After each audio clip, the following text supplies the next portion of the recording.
Welcome to Whispers of Time for Sleep. Tonight, we invite you to set aside the noise of the present and drift gently into the distant past. The flicker of torches, the hush of sandals brushing against ancient stone, the soft hum of voices in the forum. Instead, we'll settle into the rhythm of everyday Roman life. We'll explore how the story of Rome wasn't built by emperors alone, but by a people bound together by power, purpose, and a curious sense of community. Let your mind travel now to the eternal city Rome in this quiet hour. We 1TB swept away by the drama of emperors or the thunder of armies, not in any grand, exciting sense. So close your eyes if you wish. Let the rhythm of history unfold slowly, calmly, one soft breath at a time. Imagine yourself standing at dawn in the Roman Forum, the heart of a city slowly waking. The air is cool and faintly sweet with the scent of olive oil and morning bread. Soft amber sunlight begins to fall across worn paving stones, lighting up the weathered columns that have stood silently for centuries. In the distance, a fountain murmurs quietly. A vendor arranges figs and dates on his cart. A clerk smooths his toga and prepares to recite the latest decree from the Senate. The buzz of business, the soft clang of blacksmiths from nearby streets, the melodic Latin flowing through barter and banteret, all blends into a gentle symphony of civic life. This is the rhythm of daily Roman life. The Forum was not simply a place, it was a heartbeat. And even in the grandest villas or humblest insulata, apartment blocks of Rome, there was comfort in repetition. A space where voices blended noble and common, loud and hushed, formal and mundane. Here, community pulsed quietly beneath the grandeur. Beneath its towering roof, shaded from the sun, citizens gathered, some for legal matters, some merely to observe. Even disputes in the Forum often unfolded like a quiet performance. Voices were respectful but firm, disagreements calm but resolved. This was Rome's version of civil discourse. You might pass a taberna, the Roman equivalent of a small shop, its wooden shutters propped open, its shelves stacked with wine jars, oils, and dried fish. Somewhere, music drifted a flute, faint and wistful. More than just a place to wash, they were sanctuaries of calm ritual. Again, nothing extravagant for most, but conversation. That was the true richness. Stories passed down, memories told again, laughter, but never loud, the scent of warm oil lamps, the creak of a wooden bed frame. To one of the people whose choices shaped this world. You lie back, listening to the hush of the city beyond your walls. Even in its vastness, Rome breathed like a village. The day ended as it began in rhythm. You'd move slowly from warm rooms to hotter ones, then finally to the cold plunge. The stone was smooth underfoot, and steam softened the air. In between, people shared stories, read poetry aloud, or sat in companionable silence. Baths, for the Romans, were communal and comforting, a rare moment where class lines blurred and society breathed together. A subtle fragrance of garlic, honey, and cured meats lingers in the air. For the wealthy, there might be boiled eggs, vegetables, or a small serving of fish. But even in splendor, restraint was admired. You might hear the muttered debates of old senators, but just a few steps away, a young boy learns to read by tracing letters into sand. The Roman citizen, whether plebeian or patrician, lived with a curious balance. Life was structured, certainly, but never rushed. A Roman day unfolded with its own kind of slow choreography. A pool of water, the impluvium, caught the rain, and even in the most modest homes it reflected the soft sway of sunlight on ceiling beams. Often, a small shrine, the Lororium, stood in a corner where incense burned for the household gods. These little acts of devotion, steady and constant, reminded every Roman that life was part of something larger. In the morning, homes stirred with routine. Clay lamps were lit, bread was broken. Domestic life revolved around the atrium, an open central space where families would gather. Outside, in the winding streets of Rome, you'd find craftsmen bent over their tools and bakers with flour-dusted brows. By midday, crowds might swell near the basilica, a public building not for worship, but for business and law. Pause here, if you will, and notice the pace. Deliberate.com, lunch, or prondrum, was simple, perhaps olives, bread, cheese, and cool water from a public fountain. In the warm afternoon, bathhouses thermae became hubs of social life. As the sun dipped low, shadows stretched long across the cobbled streets. A lantern flickered at the door of a tavern. Evenings were for reflection, and meals shared quietly. Perhaps a cena, the Roman dinner served in 3 gentle courses. You might imagine yourself now, returning home, the day behind you.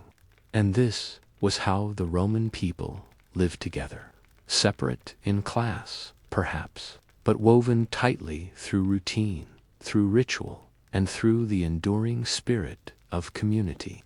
Let us now gently shift our gaze from these quiet streets.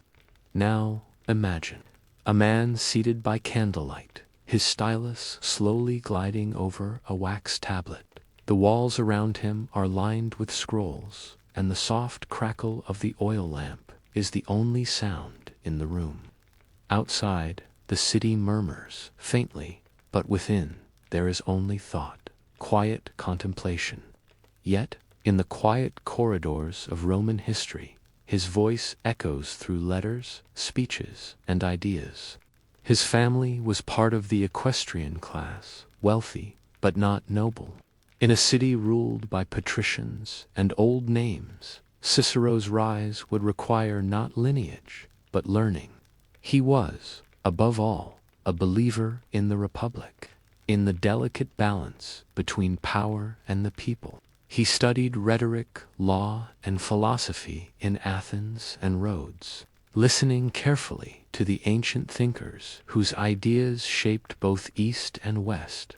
It is said that he preferred the pen to the sword, and the voice of reason to the clamor of violence. Cicero stands. His robe is unremarkable, his posture plain, and yet, as he speaks, the room stills. His words never hurried cut softly through the silence. Cicero uncovered the plan, exposed it calmly in the Senate, and urged a response, not through panic, but through prudence. They are not emotional cries. They are deliberate, steady, carefully structured defenses of law and order. This man is Marcus Tullius Cicero. In the years that followed, alliances shifted.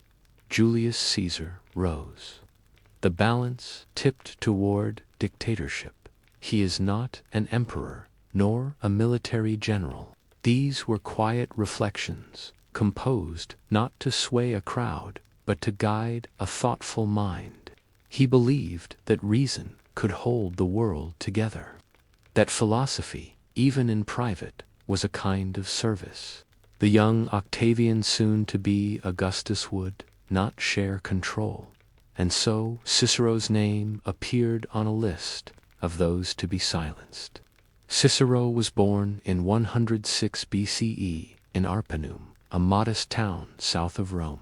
Corruption had seeped into the Senate. Power had begun to collect in dangerous hands. And still, Cicero held to the idea that Rome should be a res publica, public thing, shared among citizens. His speeches were measured and exact. He could move a crowd not through volume, but through logic, through the steady unfolding of a well-made argument. Beneath the surface of power and politics lies something even older. From an early age, he pursued knowledge with quiet intensity. When he returned to Rome, Cicero entered public life not with spectacle, but with skill. Imagine yourself now seated in the Senate, the air cool beneath the marble arches. They speak of friends, of illness, of quiet doubts, and great hopes, like the rustle of parchment or the hush of a Senate chamber at dusk. In them we hear not the voice of a conqueror, but of a man, navigating the fragile tides of power and community. He defended the Republic in an age when its foundations trembled. He was elected consul in 63 BCE, a remarkable achievement, especially for a man without noble blood. During this year, he would confront one of the greatest threats to the Republic, the Catiline conspiracy. Lucius Sergius Catilina Catiline had plotted to overthrow the state. The danger was real, though not entirely visible. His speeches from this time, the Catilinarian orations, survive today, preserved like soft echoes across millennia. Cicero's triumph was not total. The Republic he loved so dearly would continue to decay. And still, Cicero remained committed to the old ideals. Even as chaos spread, Cicero returned to writing. In his later years, he composed treatises on ethics, duty, and the nature of the good life. But history is not always kind to such men. When Caesar was assassinated, Cicero supported the return of the Republic. But the power vacuum that followed was vast and dangerous. He died in 43 BCE, not with grandeur, but quietly, betrayed by the politics he once guided.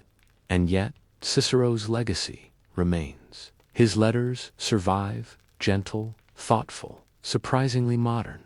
Cicero believed that Rome's greatness came not only from its armies or its architecture, but from its shared values consensus, reason, duty. These were the threads of community he cherished, not flashy or immediate, but enduring, quiet, as we leave Cicero behind. Let us drift deeper, still into the mysteries of Roman culture. Now, imagine a man seated by candlelight, his stylus slowly gliding over a wax tablet. Outside, the city murmurs faintly, but within there is only thought, quiet contemplation. This man is Marcus Tullius Cicero. His family was part of the equestrian class, wealthy but not noble. In a city ruled by patricians and old names, Cicero's rise would require not lineage, but learning. He is not an emperor, nor a military general. Yet, in the quiet corridors of Roman history, his voice echoes through letters, speeches, and ideas. He was, above all, a believer in the Republic, in the delicate balance between power and the people. Cicero was born in 106 BCE in Arpinum. In the years that followed, alliances shifted. Julius Caesar rose. The balance tipped toward dictatorship. They are deliberate, steady, carefully structured defenses of law and order. In his later years, he composed treatises on ethics, duty, and the nature of the good life. These were quiet reflections, composed not to sway a crowd, but to guide a thoughtful mind. He believed that reason could hold the world together, that philosophy, even in private, was a kind of service. He studied rhetoric, law, and philosophy in Athens and Rhodes. He could move a crowd not through volume, but through logic, through the steady unfolding of a well-made argument. And yet, as he speaks, the room stills. His words, never hurried, cut softly through the silence. The young Octavian soon to be Augustus would not share control. And so, Cicero's name appeared on a list. It is said that he preferred the pen to the sword, and the voice of reason to the clamor of violence. Beneath the surface of power and politics lies something even older. When he returned to Rome, Cicero entered public life not with spectacle, but with skill. Corruption had seeped into the Senate. Power had begun to collect in dangerous hands. And still, Cicero held to the idea that Rome should be a res publica, public thing, shared among citizens. Imagine yourself now, seated in the Senate, the air cool beneath the marble arches. Cicero stands. His robe is unremarkable, his posture plain. In them, we hear not the voice of a conqueror, but of a man, like the rustle of parchment, or the hush of a Senate chamber at dusk. He defended the Republic in an age when its foundations trembled. He was elected consul in 63 BCE, a remarkable achievement, especially for a man without noble blood. During this year, he would confront one of the greatest threats to the Republic, the Catiline conspiracy. Lucius Sergius Catiline had plotted to overthrow the state. The danger was real, though not entirely visible. His speeches from this time, the Catilinarian orations, survive today, preserved like soft echoes across millennia. They are not emotional cries. Cicero's triumph was not total. The Republic he loved so dearly would continue to decay, and still, Cicero remained committed to the old ideals. Even as chaos spread, Cicero returned to writing. But history is not always kind to such men. When Caesar was assassinated, Cicero supported the return of the Republic. But the power vacuum that followed was vast and dangerous. He died in 43 BCE, not with grandeur, but quietly. They speak of friends, of illness, of quiet doubts, and great hopes. Cicero believed that Rome's greatness came not only from its armies or its architecture, but from its shared values consensus, reason, duty. These were the threads of community he cherished, not flashy or immediate, but enduring, quiet, as we leave Cicero behind. Let us drift deeper still into the mysteries of Roman culture. Imagine a soft mist rising in the early morning, revealing a perfectly straight path stretching into the horizon, silent, patient, enduring. Beneath your feet, the stones are smooth and slightly warm from yesterday's sun. This is not just a road, it is a promise, a quiet achievement of human hands and minds. The Roman road was more than a route from point A to point B. It was a symbol of connection, a gentle tether between people, provinces, and purposes, built layer upon layer, with careful precision, each mile a gentle reminder. You are part of something larger. Roman roads followed a philosophy of permanence. Engineers used surveys, levels, and lines of sight to design pathways that cut through hills, spanned valleys, and weathered time, or among olive groves in Hispania, or beside the quiet dunes of North Africa. Under hills, a market in Alexandria might sell Egyptian amulets beside Roman oil lamps, a calm layering of cultures, some Roman, some native, many both. A festival in Syria might honor a Roman god with music unfamiliar to Italian ears. It was an idea gently stretched across borders, folded into new lands, and carried in the pockets of soldiers, merchants, and administrators. As you sit or lie quietly, his sandals are Roman, his calendar is Julian, but the song he hums is older, rooted in the hills. Coins stamped with Roman emperors, discovered in Celtic burial sites, homes with Roman mosaics, and local gods painted on the walls. Let yourself feel the deep calm of that kind of design. The idea that something made with care might last forever. Over decades, through tunnels into fountains, they might play games first brought by Roman soldiers, beside ruins older than Rome itself, baths and homes. Not a flood, but a steady stream, just enough. Each glowing light a small echo of the forum's fire, moving slowly, living gently, connected across time and space by the quiet rhythm of history. Some roads still remain beneath modern highways. Let the hum of aqueducts and the warmth of provincial hearths lull you, as calm reminders of that enduring skill. They were lined with milestones, markers of distance, but also quiet whispers of the state's presence. And then the aqueducts, rising above a sleepy countryside, water, pure and cool, flowing softly beneath the surface. These aqueducts did not roar one last time, not into the cities of stone and law, but into the furthest edges of empire, to the provinces, to the places where Rome was not born, but arrived. They didn't need to. Their strength was in their silence. Picture a series of graceful arches. Gravity carried the water across valleys. The care taken in their construction reflects Rome's value of quiet efficiency. No wild flourishes, just clean function. The aqueducts served not only the rich, but the city as a whole.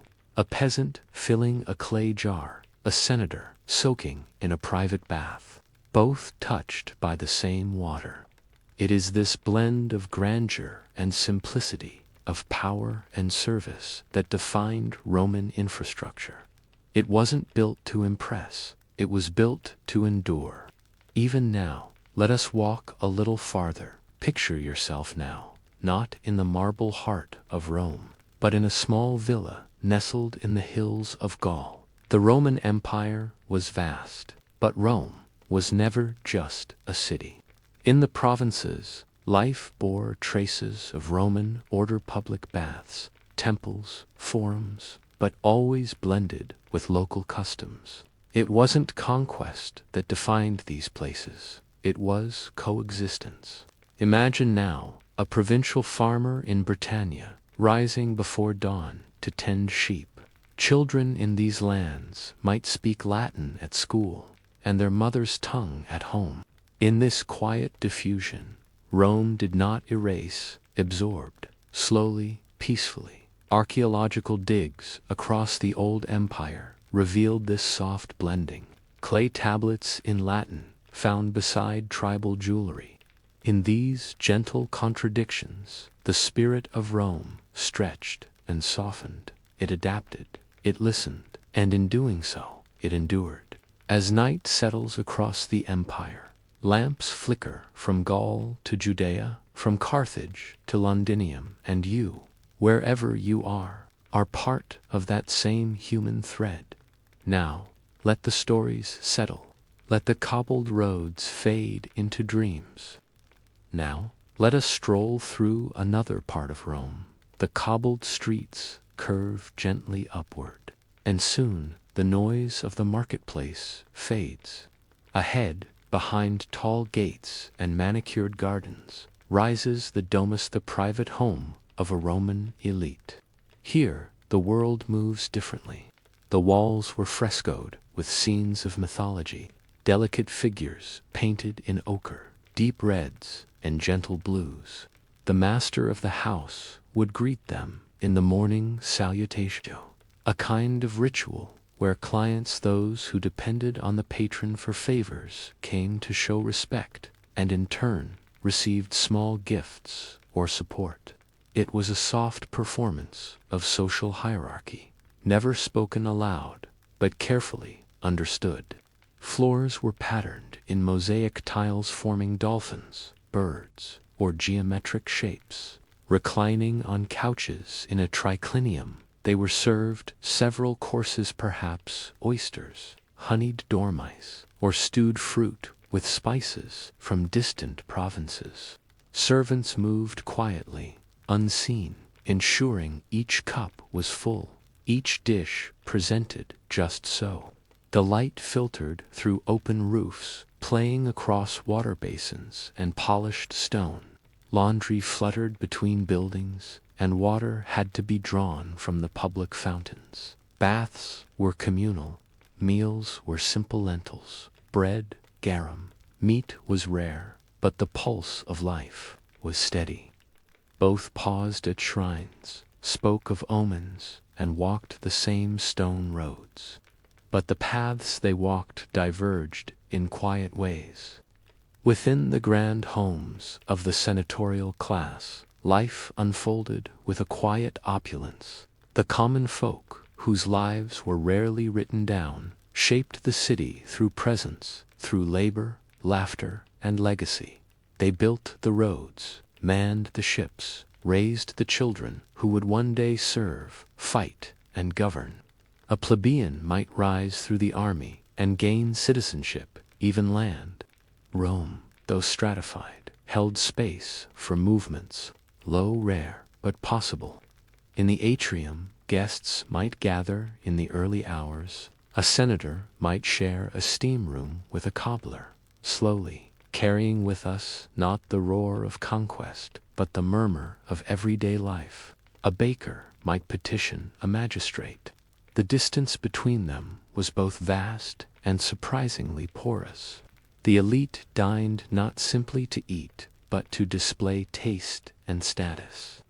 But even in this splendor, routines echoed those of the common citizen. They celebrated together, mourned together, fought and rebuilt, not in statues or ruins alone, but in the very idea of community, shared space, shared purpose. There were prayers offered at household shrines. There were market visits, contracts signed, and letters dictated. Life, even at its most elevated, was structured around the rhythms of the city. Within a single room, a family of 5 might live, sleep, and cook. There is warmth here, not of wealth, but of shared space. Children play with clay figures. Bread bakes in a shared oven down the hall. Contrast this now with the life of a Roman plebeian. Imagine a narrow stairwell leading up to a cramped insula multi-story apartment building of wood and brick. The insulae leaned inward slightly, casting shadows across the alleyways below. Common Romans often lived in tight-knit communities. Neighbors shared tools. Festivals were celebrated in the streets. Stories passed from doorway to doorway like drifting smoke. Both classes, elite and humble, watched the same sun rise above the Capitoline Hill. The elites held the reins of politics, their names etched into marble, their words recorded, and sometimes the line blurred. A freed slave might open a shop, gain wealth, and send a son to study law. In the bathhouses and forums, these worlds brushed gently against one another. And always, always, community remained at the heart. Rome endured not because of emperors or architects alone, but because its people across class and creed participated in its life. Even now, as you lie still and relaxed, breathing softly, their presence seems close. As we begin to leave the city of Rome behind, let us do so gently.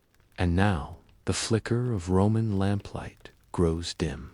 You've walked the quiet streets of the Forum, stood beneath the colonnades of ancient temples, listened to the reasoned voice of Cicero echo through the Senate, and felt the rhythm of Roman life as it flowed through villas and insulae alike.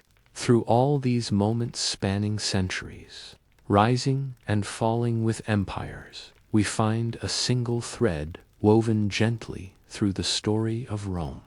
Community, not loud, not always visible, but present in every meal shared, every prayer whispered, every law debated, and every ritual repeated. Rome was indeed a story of power, but not power for its own sake. It was power grounded in connection, in citizenship, in a shared sense of duty, identity, and belonging. Their temples worn smooth by time, but their rhythm, that gentle communal rhythm, remains. And even in its greatest excesses, that thread of unity held fast, quietly supporting a civilization that would echo far beyond its time. Tonight, as you rest, remember that history is not only found in battles or buildings, but in moments of stillness, in the quiet rituals of daily life, in the ordinary people who, together, created something extraordinary. Let the gentle hum of Roman life lull you further still. The Romans are long gone, their voices silent, so breathe deeply now. Let the dust of ancient streets settle in your mind. You are safe, you are still, and the stories of the past will keep watch through the night. Sleep well.